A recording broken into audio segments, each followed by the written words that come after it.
ये हिंदी वो खुरासानी, ये अफगानी वो तूरानी, तू ए शर्मिंदा ए साहिल उछल कर बेकरां हो जा।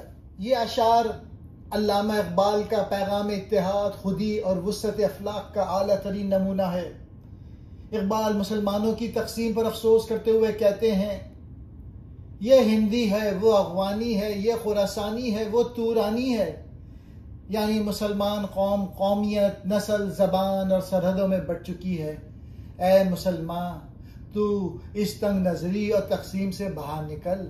तू शर्मिंदा साहिल क्यों है, यानी बस किनारे पर क्यों खड़ा है।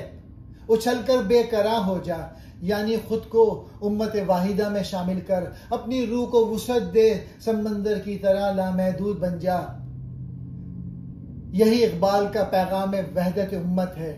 मुसलमान जहां भी हो वो एक जिस्म, एक रूह है। अपनी सोच को, अपनी मोहब्बत को, अपनी उम्मत को सरहदों से आजाद कर दे, क्योंकि इकबाल कहता है मुसलमान की पहचान जमीन नहीं ईमान है। इकबाल यहाँ उम्मत मुस्लिमा के बिखराव पर अफसोस कर रहे हैं। वो कहते हैं, कोई खुद को हिंदुस्तानी कहता है, कोई खुरासान यानी ईरान और वस्त एशिया से है, कोई अफगान है, कोई तूरान यानी वस्ती एशिया और तुर्क नस्ल से ताल्लुक रखता है। यानी मुसलमान कौम इलाकों, नस्लों और ज़बानों में बढ़ गई, जबकि इस्लाम ने एक ही उम्मत बनाया था।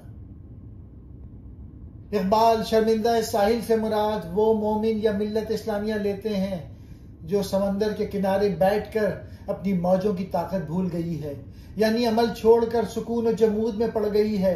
वो कहते हैं, ऐ मुसलमान, अब शर्म छोड़ दे, साहिल से निकल, समंदर की बेकरां वुसअत में कूद जा। यानी अपनी पुरानी शान और शौकत, हौसला और जज्बा अमल वापस ला।